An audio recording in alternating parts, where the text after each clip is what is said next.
Hello everyone, hope you're all having a wonderful day. Let's take a picture here. Today we'll dive into a tense and emotional chapter where Jack finally gets the biggest project opportunity of his life with Min Hung Group, while Tu Tien secretly hides a mysterious illness so she won't ruin his dream. Will his deal succeed, or will her health collapse at the worst possible moment? If you enjoy this video, don't forget to hit subscribe so you won't miss the next episodes. Winter dusk falls fast on the farm, the sky sliding from pale blue to deep indigo in just a few breaths. Jack stands alone by the brand new outdoor stove, hands moving on instinct as he coats fish with onions, garlic, pepper, and a splash of fish sauce. The rich smell of marinade rises into the cold air, chasing away some of the bite in the wind. He glances at the clock on his phone again, brows tightening. Tu Tien and little Anna still haven't come back from the market. On the table beside him, two portable gas stoves sit in their boxes, metal shining faintly in the dim light. Jack had picked them out carefully, imagining winter evenings just like this. Tu Tien laughing as she cooks outdoors, Anna toddling around with a piece of bread in her hand, the whole family wrapped in the glow of the fire. He wipes his hands on a towel and calls Tu Tien's number. The phone rings and rings, then cuts off. Probably just busy selling bananas, he tells himself. Maybe Anna's fussy. He forces his attention back to the fish, laying each piece carefully into a tray. Tonight, he wants everything to be perfect. Fried spring rolls, grilled fish, hot soup. A simple dinner, but full of warmth. He imagines the look on Tu Tien's face when she sees the new stove, the way her eyes always light up around fire and food. Just as he's about to season another batch, his phone buzzes again. This time, it's his employee. "Brother Jack, Min Hung Group just sent over a proposal," the voice says, almost shaking with excitement. "It's huge. The project is several times bigger than anything we've done. They want to discuss cooperation as soon as possible." Jack straightens, heart thudding. Min Hung Group, a strategic project, a chance to push his company into a whole new niche, a leap he's been dreaming about. But with the thrill comes a quiet weight. Massive scale means massive capital. He thinks of the accounts, the loans, the risks.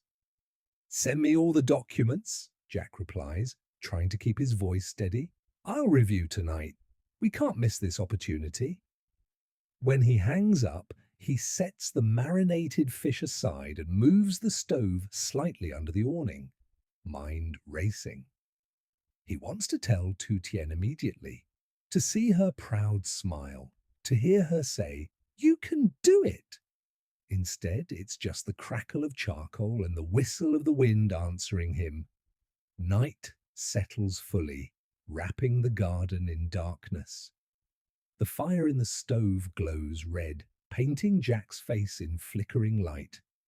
That fire is like his heart right now, burning with hope, but also tight with worry over money, over responsibility, over whether he can really pull this off. He pulls his jacket tighter and looks toward the road again. "Come home soon," he murmurs. "I've got so much to tell you." At last, the familiar rumble of their old motorbike cuts through the cold. Jack steps out to the gate just as the headlight sweeps across the yard. Tu Tien appears first, shoulders sagging under two baskets.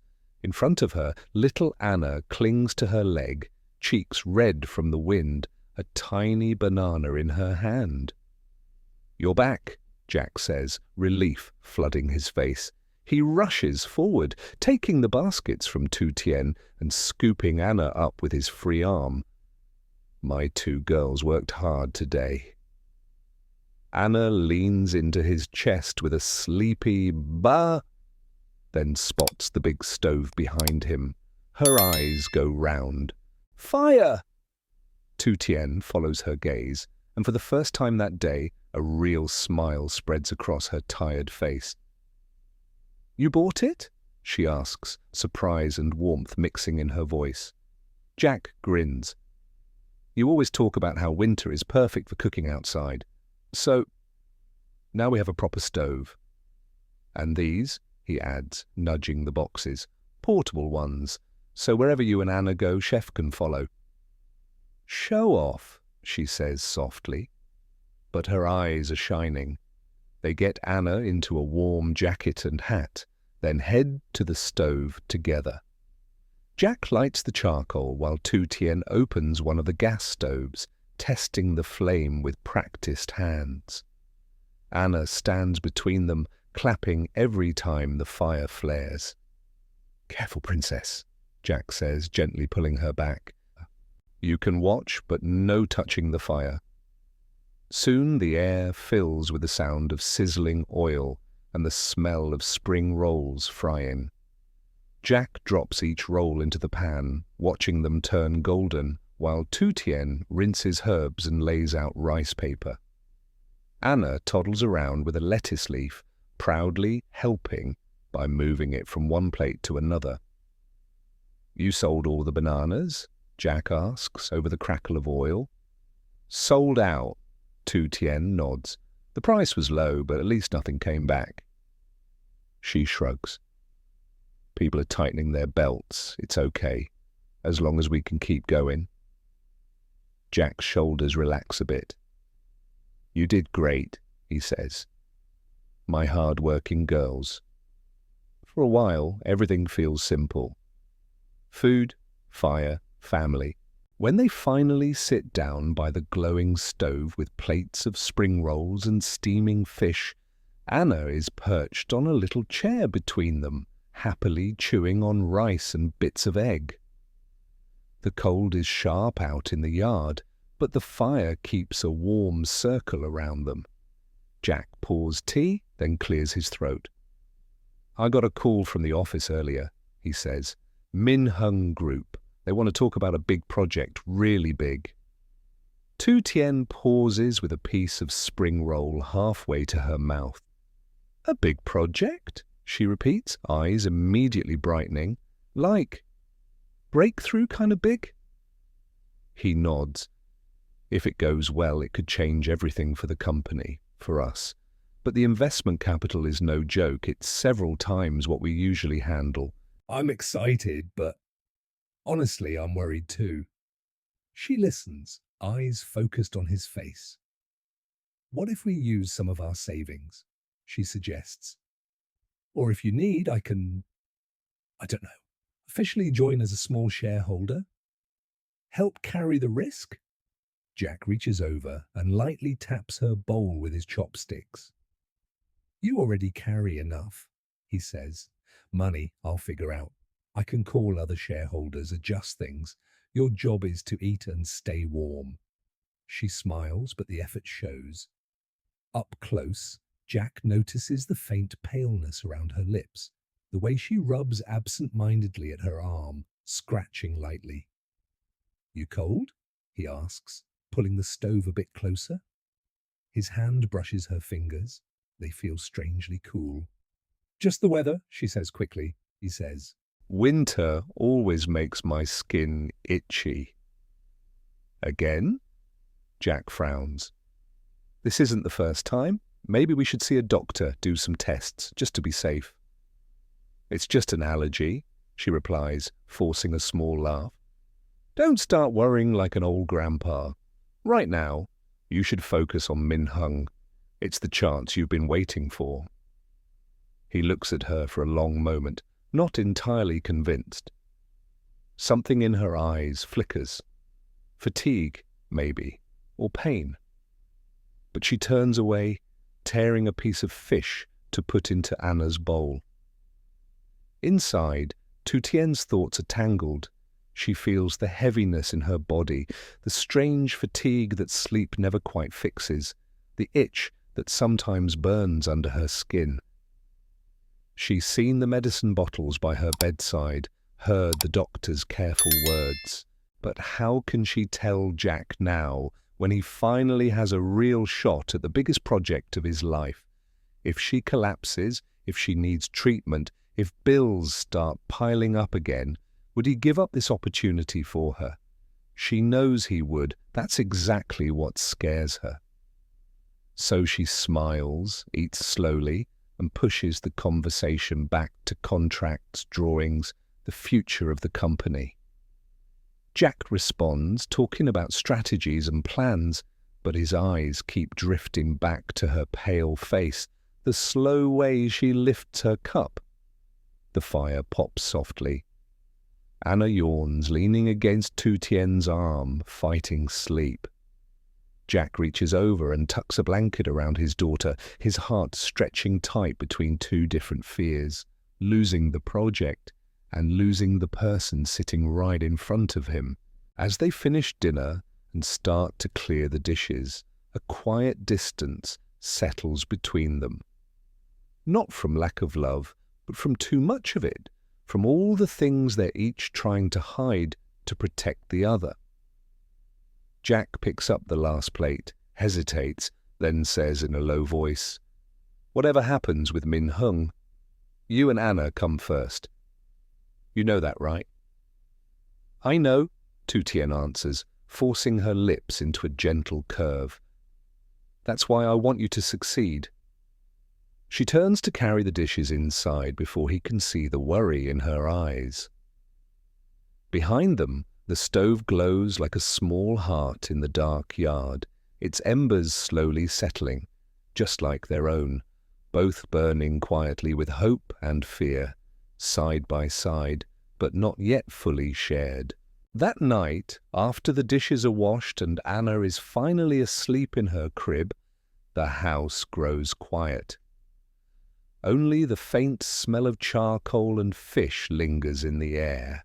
Jack and Tu Tien sit side by side on the edge of the bed, both pretending to scroll through their phones, neither really reading anything. The soft light from the bedside lamp throws gentle shadows across her face, highlighting the faint tiredness around her eyes. "You've been scratching a lot lately," Jack says suddenly, breaking the silence. "Your arms, your legs. It's not just the weather, is it?" Tu Tien lowers her phone slowly. "You worry too much," she says, trying to sound light. "Everyone's skin gets weird in winter." "Maybe," Jack replies, "but the way you looked at dinner, you seemed exhausted." "And not just from selling bananas." She hesitates. For a split second, the truth rises to her lips. The test results, the medicine by the bed, the strange heaviness in her chest. But right behind it comes the image of Jack, sitting in that cafe with the Min Hung representative, trying to hold his own in the biggest meeting of his life. "I'll tell you after you sign the contract," she hears herself say instead. "If it's really something serious, we'll handle it then. For now, just focus on Min Hung, okay? Don't let me be a distraction." Jack turns to face her fully. "You're not a distraction," he says. "You're the reason I'm doing all this." "I know," she answers softly. "That's why I don't want you walking into that meeting with your head full of worries about me and Anna." "One thing at a time." He studies her face for a long moment. The determination there is unmistakable, even under the fatigue. "Promise me something," he says. "If you feel worse, if anything feels wrong, you tell me. No hiding. We only have each other, Mom, and Anna. If something happens and I find out too late..." His voice cracks just slightly. He doesn't finish the sentence. Tu Tien reaches out and squeezes his hand. "I promise," she lies gently. "If it gets bad, I'll tell you." They lie down, but sleep doesn't come quickly. Jack stares at the ceiling, replaying worst-case scenarios, from failed contracts to hospital corridors. Beside him, Tu Tien listens to Anna's soft breathing from the crib and silently bargains with life. Just let Jack get this project. Just let me hold on a little longer. Morning comes with a pale winter light. Jack wakes early, slips into a crisp shirt and his only good suit jacket. He combs his hair carefully, checking his reflection twice, trying to look like a man who's not juggling fear on the inside. In the kitchen, Tu Tien moves slowly, brewing tea while balancing a sleepy Anna on one hip. Anna's hair sticks up in soft tufts, her eyes half closed as she rests her head on her mother's shoulder. "Tea for confidence," Tu Tien says, handing Jack a cup. "And one more for courage." Jack smiles, taking both, one for now, one poured into a small thermos. "You two are my real luck," he murmurs, kissing Anna's forehead, then quickly kissing Tu Tien's hair. "Stay home today if you're tired. Just water the flowers, play with Anna. I'll try to come back early." "We're going to the garden," Anna mumbles sleepily. "Consao, the worms." "See?" Tu Tien chuckles. "Your daughter already has a full schedule." They walk him out to the gate. Jack starts the truck, rolls down the window, and waves one last time before driving away toward the city. The farm shrinks in the rearview mirror, but he carries the image of the garden and of Tu Tien's too pale face right into the day with him. Back in the yard, the sun is still weak, more light than warmth. Tu Tien turns on the hose, standing among the flower beds while Anna waddles after her in tiny boots, carrying a little plastic watering can. "Only the flowers, okay?" Tu Tien reminds her. "Not Mama." Anna giggles and waters a patch of stones anyway. On the surface, it's a peaceful morning. Water splashing, birds calling, the scent of damp earth. But inside, Tu Tien's mind is churning. She thinks about her hidden medicine, the doctor's quiet warning to come back for more tests, the nagging fatigue that clings like fog. "If I'm careful, if I take the pills, if I work a bit less," she tells herself, "I can hold on. I don't want to be the reason he loses this chance." She looks out over the pineapple fields beyond the fence, where the sun is finally starting to glow a bit brighter. "I should be helping him more," she thinks. "I'm just selling bananas. He's holding up an entire company." She feels a wave of dizziness. For a second, the world blurs. She quickly turns off the hose and crouches down, as if adjusting Anna's boots. "Slow down," she scolds herself quietly. "One step at a time. Just get through today." Meanwhile, in a warm cafe downtown, Jack sits at a table with a thick contract in front of him. His leg bounces under the table, the only sign of nerves. A waiter sets a cup of tea near his hand. "Thank you," Jack says, reaching for it. The waiter shifts, bumps the edge of the table, and the tea sloshes, splashing down the front of Jack's trousers. "Oh, I'm so sorry, sir." The waiter panics. Jack inhales sharply, then forces a smile. "It's okay, just bad timing." He rushes to the restroom, trying to dab the stain with paper towels. It's no use. He checks the time, 15 minutes until the representative from Min Hung arrives. On instinct, he dashes out to the small mall across the street, buys the first decent pair of pants he can find, and changes in a cramped changing room. When he comes back, slightly breathless, the cafe door is just opening. A man in his 40s steps in, coat neat, expression unreadable. "Mr. Jack?" he asks. "Yes," Jack says, straightening. "Sorry for the rush. Thank you for meeting me." They sit. The contract lies between them like a promise and a dare. Jack speaks clearly, walking through the project, the land, the concept, the revenue model, the timeline. He explains how his team will handle quality control, how he'll personally oversee the crucial stages, how they've learned from previous projects and scaled their capacity. The Min Hung representative listens, occasionally making notes, occasionally nodding. The scale of this project is much larger than what your company has handled before, the man says finally. Are you sure you're ready? Jack doesn't hesitate. Yes, he answers.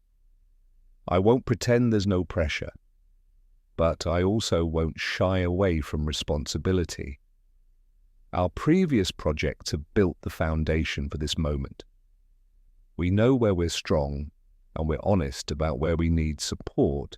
That's why I want this partnership, not just money, but a long-term collaboration. The man's expression softens a notch. They talk through contingencies, risk-sharing, phased investment. Slowly, conversation shifts from if to when. At the end, the representative closes the contract folder. I'll take this back to my board, he says. But personally, I'm impressed. You'll hear from us soon. Prepare your team. When he leaves, Jack finally lets out the breath he's been holding. His assistant, who'd been sitting at a nearby table, hurries over. Boss, he seemed satisfied, the assistant says. I think we have a real shot. Jack nods, staring at the empty chair for a moment. Let's hope, he says. If this goes through, it'll change everything. He checks his phone. No messages from home. A mix of relief and worry knots in his chest. On a sun-bleached road not far from the farm, Tu Tien and Anna walk back from a small roadside stall, a bag of simple groceries swinging from Tu Tien's hand. The pineapple fields stretch out to one side, sweet scent drifting on the breeze. Suddenly, ahead of them, an older woman, maybe around 60, slips on a muddy patch and goes down with a cry. A bundle of firewood and a basket of vegetables spill across the ground. "Grandma!" Anna exclaims, eyes wide.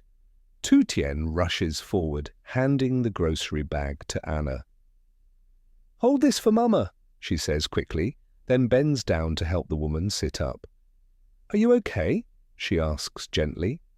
"Did you hit your head, your leg?" The woman winces, gripping her calf. "Just the leg," she replies. "I'm clumsy, that's all. Old bones and slippery roads." Tu Tien checks the leg. It's swelling fast. "Where were you going with all this?" she asks, gathering the scattered vegetables.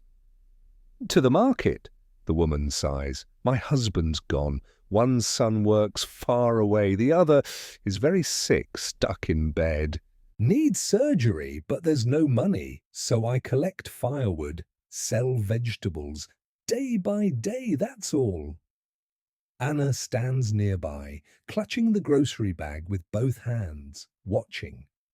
Her little face is serious in a way that looks strange on such a small child. Without thinking too long, Tu Tien reaches into her bag for the small roll of cash from her morning sales, the money she'd mentally set aside for medicine and some savings. "Grandma," she says softly, folding the money into the woman's hand. "Please take this, for medicine or food. Just don't carry so much alone." The woman jerks back. "No, no," she protests. "You're young, you can still work. I'm the one who needs to manage. I can't take your money." "You need it more than I do," Tu Tien insists, closing the woman's fingers around the bills. Her voice shakes, emotions spilling over. "Please, buy something to help your child. Think of it as a small gift from my family." Anna steps closer and pats the old woman's arm awkwardly. "Ba Jung Kuch," she says in baby Vietnamese. "No cry." The old woman's eyes fill with tears. She looks at Tu Tien, at the little girl beside her, and bows her head. "Thank you, child," she whispers. "May your family always be healthy. May your husband's work go smoothly." May your little girl grow up safe. The words hit deeper than the woman could ever know. As they help her gather the firewood and walk her to the edge of the village, the sun blazes overhead, hot and unforgiving. Tu Tien feels sweat on her back, a faint ache in her chest, a wave of fatigue that almost makes her stumble. But she keeps walking, one hand steadying the old woman, the other still ready to reach for Anna if she slips. In her heart, a quiet thought echoes, "If life gave me a man like Jack and a daughter like Anna, then I can still give something back, even if I'm scared." Somewhere across town, Jack steps out of the cafe into the same harsh sunlight, contract folder under his arm, hope pressing against his ribs. Neither of them knows yet exactly how Min Hung will decide. Neither of them knows when Tu Tien's hidden illness will finally demand to be faced.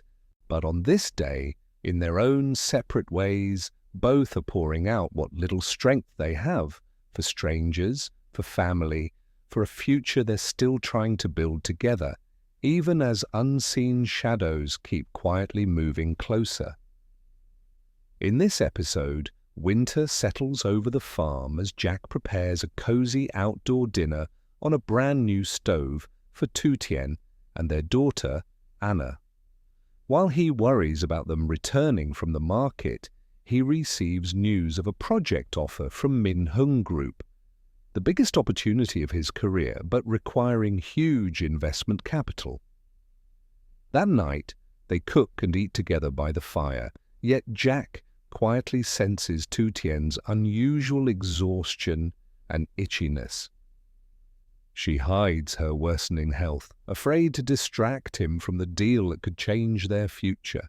The next morning, Jack heads to a negotiation, doing everything he can to win the contract, while Tu Tien struggles with fatigue at home but still helps a poor grandmother in need. Between ambition, love, and illness, their family stands at a fragile turning point.